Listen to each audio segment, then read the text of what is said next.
Suatu ketika ada anak-anak curhat ke saya, usia 15 tahun. Ustadz, pacar saya hamil. 15 tahun, kelas 3 SMP. Saya bilang, pertemukan saya bapakmu. Kalau tidak bisa ketemu, kasih saya nomor teleponnya. Saya telepon. Saya sampaikan ke bapak orang tuanya, nikahkan. Jangan lagi ada pikiran kau gugurkan itu kandungannya anaknya, pacarnya. Saya cerita-cerita, lalu saya tanya, sudah berapa perempuan kau kasih begitu? Apa dia jawab? Sudah 5 Ustadz, tapi baru 1 ini yang hamil. Kelas 3 SMP. Saya tanya, bagaimana caranya? Tidak mungkin kau bisa masuk hotel. Kamu kan kelihatan muka anak-anak. Apa jawabannya? Memang tidak di hotel Ustadz. Terus di mana? Di rumahnya itu perempuan Ustadz. Makin bingung saya. Gimana ceritanya kok bisa masuk di rumah perempuan? Apa jawabannya? Saya tahu jam-jam berapa tidak ada orang tuanya di rumahnya. Rutinitas orang tuanya saya sudah hafal. Pada saat itu saya datang ke rumahnya. Auzubillah min dzalik. Hati-hati Pak. Kita terlalu sibuk. Tidak punya waktu untuk anak. Padahal kita cari nafkah supaya apa? Anak. Heran kan? Orang tua cari nafkah supaya anaknya baik-baik hidupnya. Tapi sayang 1000 sayang. Anaknya hanya diisi perutnya. Tidak diisi imannya. Kita terlalu bingung apa yang dimakan anak kita. Padahal demi Allah. Ada enggak di Dumai ini mati kelaparan anaknya? Tolong tunjukkan saya Pak. Ada di Dumai sini yang mati kelaparan anaknya? Ada? Ada Pak. Bohong Bapak kalau katakan ada. Tapi yang mati gara-gara narkoba bisa jadi ada. Mati gara-gara ngelem. Lem pox dia campur lem tikus. Jangan kau campur lem Korea, tidak bisa terbuka mulutmu itu. Ayo. Mati gara-gara balapan. Mati gara-gara narkoba. Itu banyak Pak yang begitu. Maknanya jangan cemas soal perutnya anak. Yang kita cemaskan agamanya. Perut apa? Terlalu bingung. Cicak aja dijamin rezekinya oleh Allah. Cicak. Bapak tahu cicak? Tahu cicak? Apa dia makan cicak? Hah? Nyamuk. Masuk akal enggak? Di mana ketemunya? Enggak punya ke terminal. Satu di dinding, satu terbang. Di mana ketemunya? Kalau kita pesawat bisa ketemu. Di mana? Kita ketemu di terminal. Ini nyamuk enggak punya terminal. Di mana ketemunya? Tapi Allah yang ngatur rezekinya cicak. Sehingga lagu kita dulu kan, cicak-cicak di dinding, diam-diam merayap. Datang Pak. Cicak yang datang. Nyamuk yang datang. Datang seekor nyamuk. Lagu tidak mengatakan cicak lompat ke nyamuk. Wah, enggak, setengah mati cicak, kasihan. Itu lagu-lagu dulu Pak, memang bagus. Saudara-saudara sekalian, nih perhatikan anak kita. Nih lagi nih. Saya ini kan banyak yang curhat Pak. Termasuk tadi malam ada lagi yang curhat anak-anak. Tapi tadi malam anak Jambi, bagus juga curhatnya. Ustadz, saya mau berhenti sekolah. Kenapa? Saya tidak tega lihat ibu saya kerja. Saya kena tipu. Bapak saya kontraktor, kena tipu Ustadz. Saya sekolah tapi saya tidak yakin bisa dapat kerja yang baik. Nah ini baik, ini curhatnya yang begini. Masih baik curhatnya yang begini.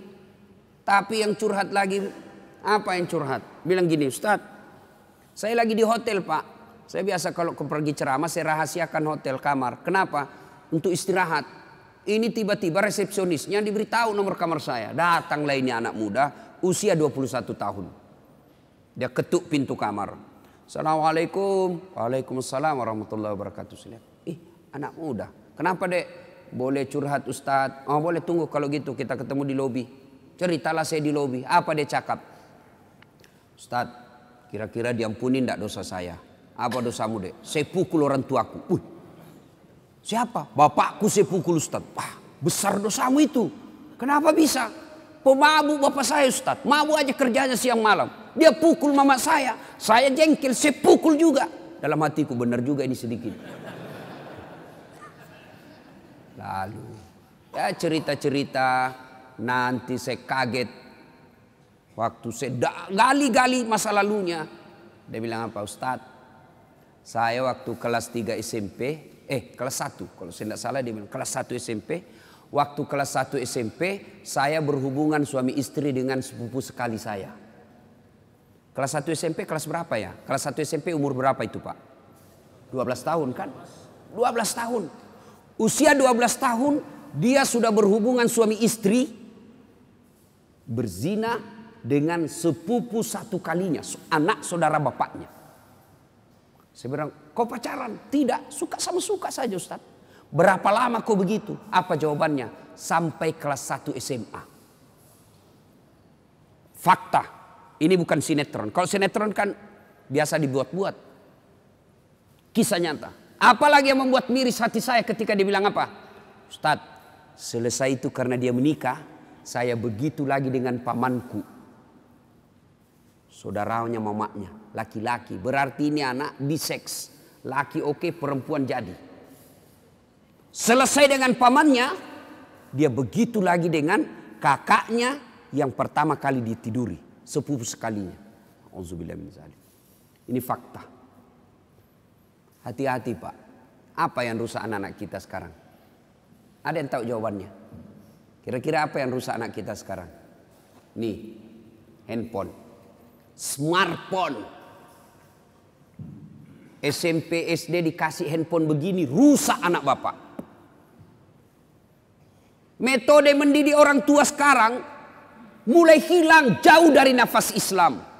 Orang tua kita dulu tidak ada sekolah, tidak ada gaji bulanan, tidak ada rumah dinas, tidak ada kendaraan dinas, tapi anaknya bisa dia didik menjadi orang-orang hebat. Coba lihat orang-orang tua dulu, cara mendidik anaknya. Coba lihat, saya ingat, saya kecil, satu tempat tidur 4 kami di atas. Sampai SMA. Satu tempat tidur. Tujuannya apa? Ternyata apa? Oh, menimbulkan kekerabatan, emosi di antara saudara. Apalagi, ada yang menjadi spionasenya orang tua. Ada jadi mata-matanya orang tua. Mak, pacaran kakakku. Kenapa kau tahu? Saya dapat suratnya di kamar. Kenapa? Ada yang jadi mata-mata. Dulu kita mau pergi main, saya paling sering itu ditolak sama teman-teman. Karena kalau saya main, mak, saya mau pergi main. Apa kata mamaku? Iya, kau pergi tapi bawa adikmu. Orang Bugis bilang matarana. Tidak tahu saya bahasa Dumai sini apa. Kalau kita pergi main, syaratnya boleh tapi bawa adik, urus adik. Pergilah. Saya biasa ditolak sama teman, dia bilang, tidak usah kau kasih masuk dasat. Adiknya cerewet, lagi main nangis lagi adiknya. Apa tujuannya Pak? Menjalin persaudaraan dan tanggung jawab sejak kecil. Kita minta duit, tidak langsung dikasih itu. Pak, saya membayar besok. Apa kata bapak kita? Sudah, kau bersihkan dulu itu nak, toilet. Pak, saya membayar besok. Kau isi bak mandi dulu. Itu dulu, orang tua dulu.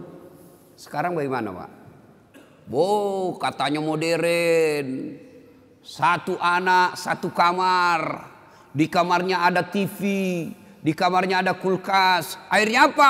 Pulang sekolah langsung masuk kamar. Kapan dia keluar? Mau makan. Sudah itu masuk lagi kamarnya. Tidak pernah bertemu saudaranya.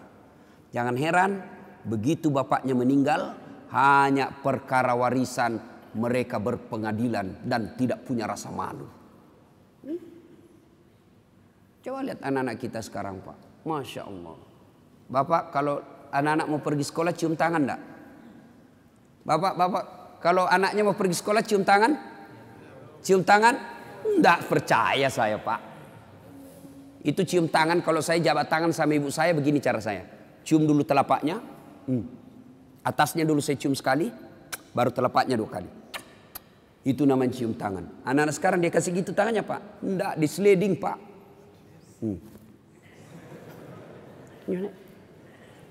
Begini saja caranya.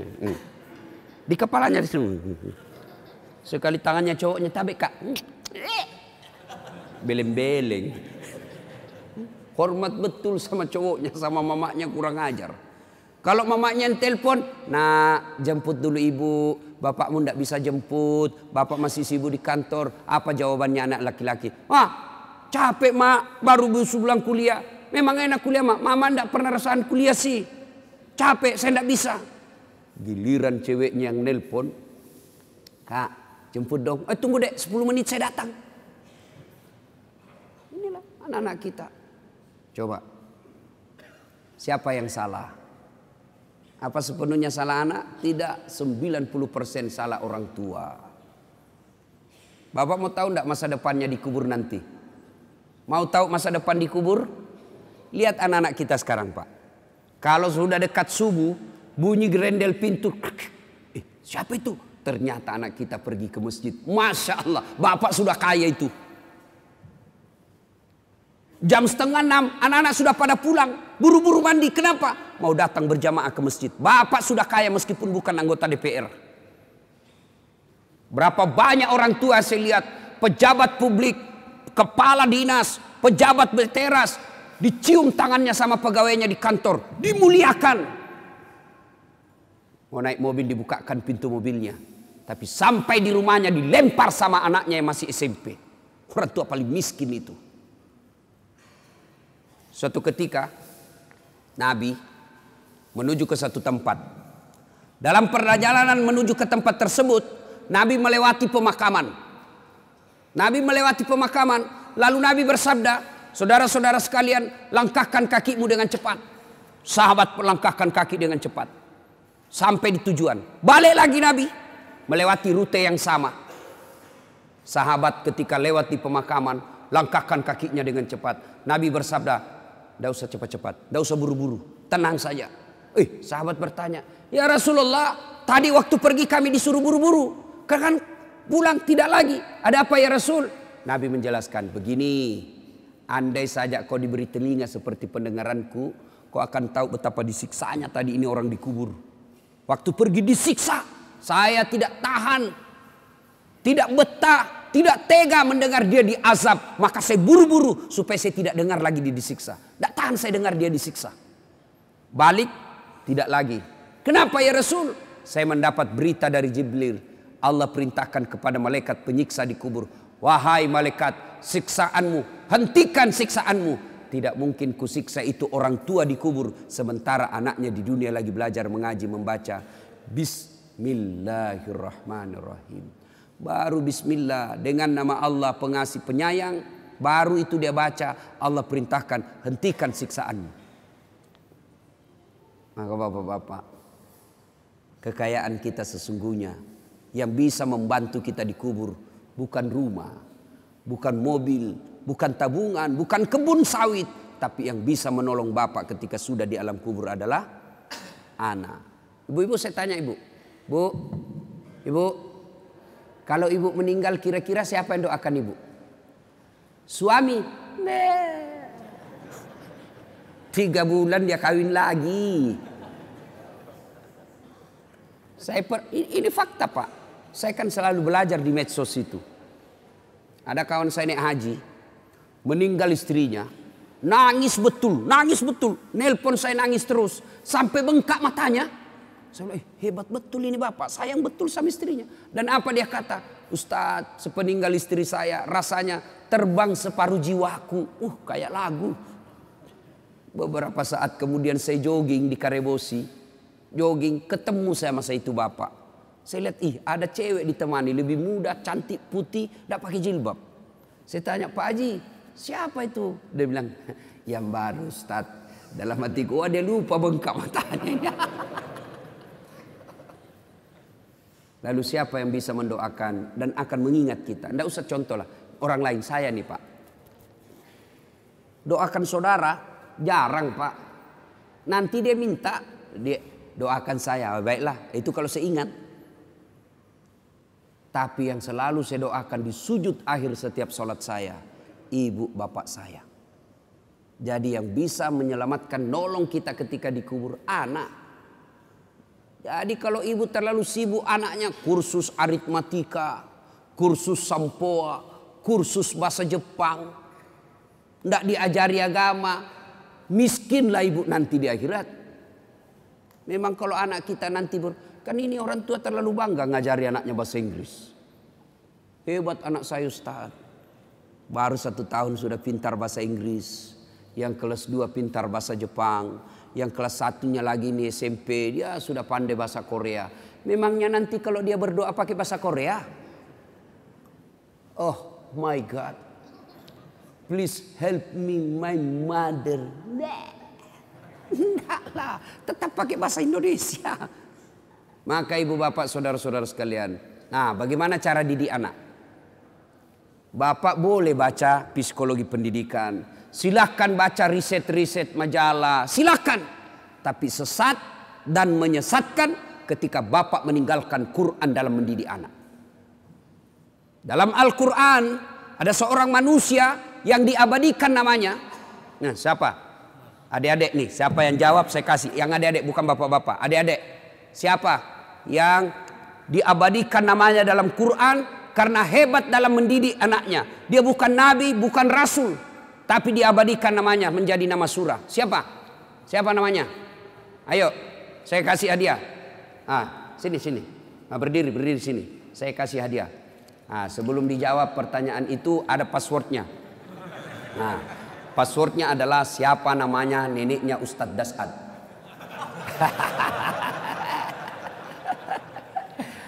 Dek ya, lain kali jawab saja sembarang, belum tentu mereka juga tahu ini nenek saya.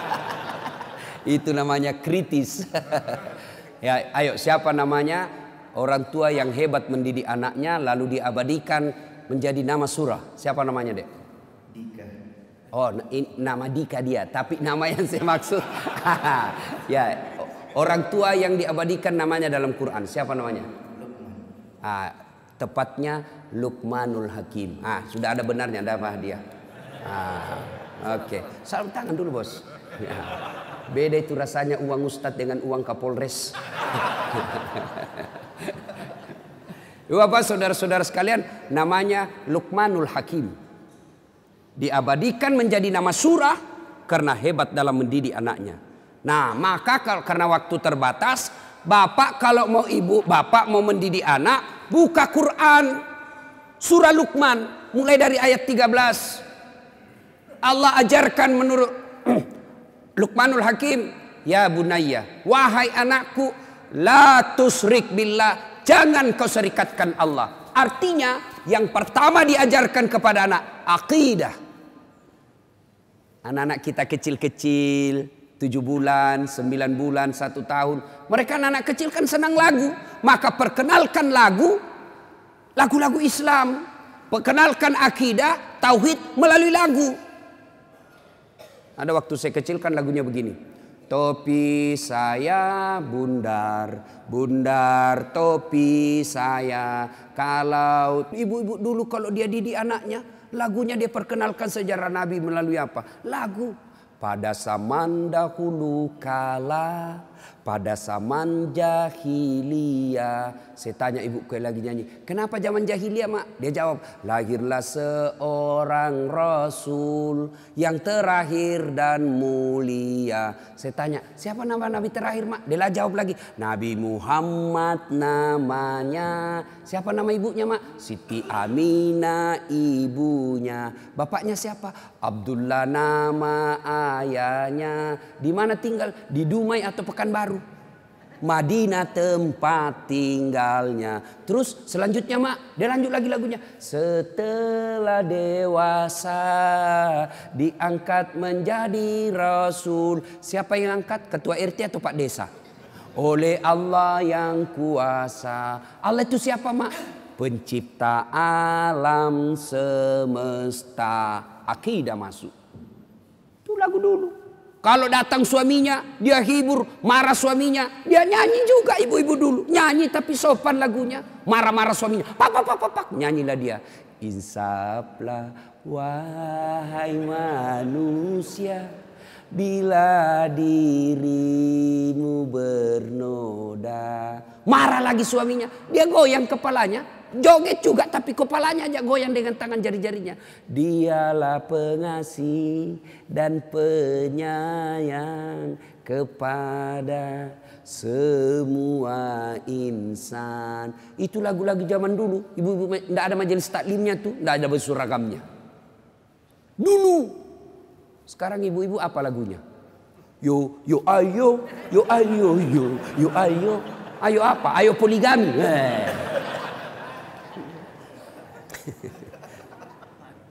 Baca surah Luqman, Pak. Nah, didik melalui surah Luqman. Yang kedua diajarkan dalam surah Luqman, ajari anakmu berjalan di muka bumi ini jangan rasa sombong. Itu diajari dari kecil.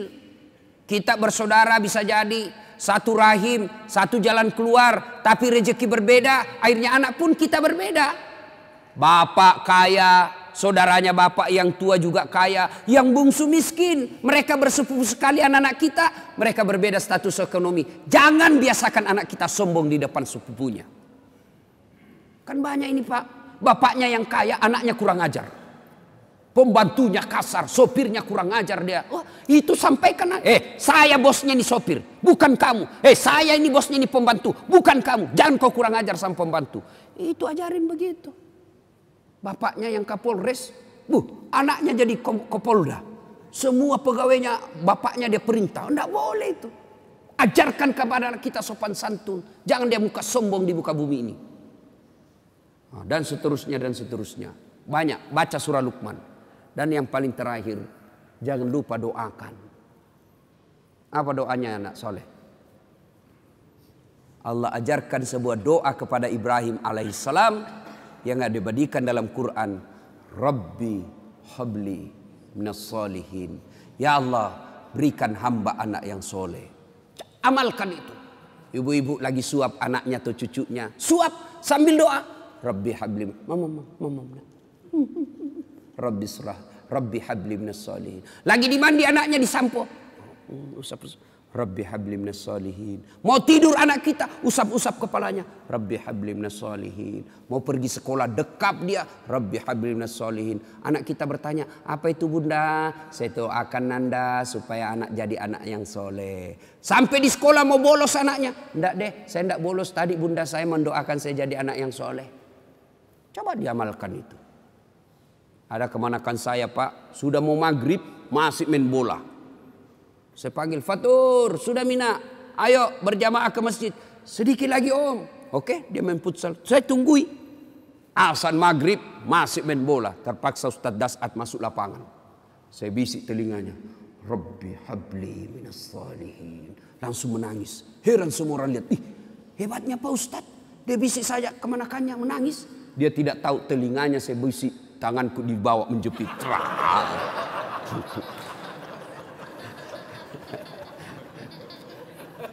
Artinya kalau anak salah kasih hukuman.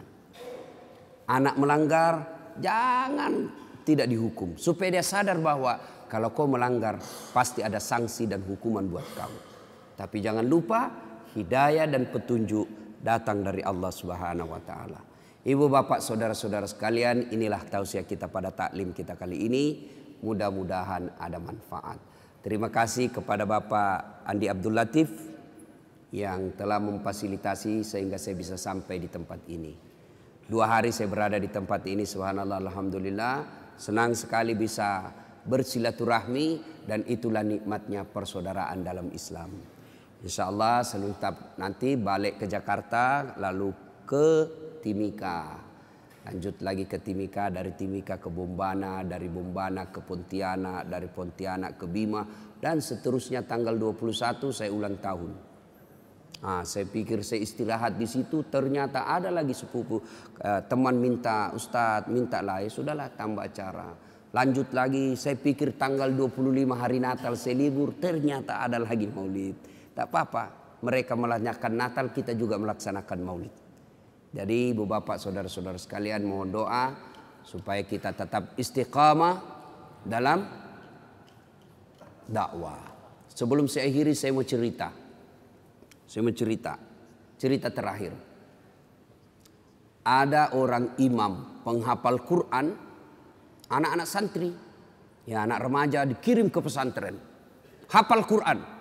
Pulang Ramadan, satu kampung mau mendengar hafalannya. Nah, kata Pak Imam, kaulah jadi imam. Kami mau dengar hafalanmu. Jadilah imam. Dia baca surah yang panjang, yang hanya dia menghafalnya.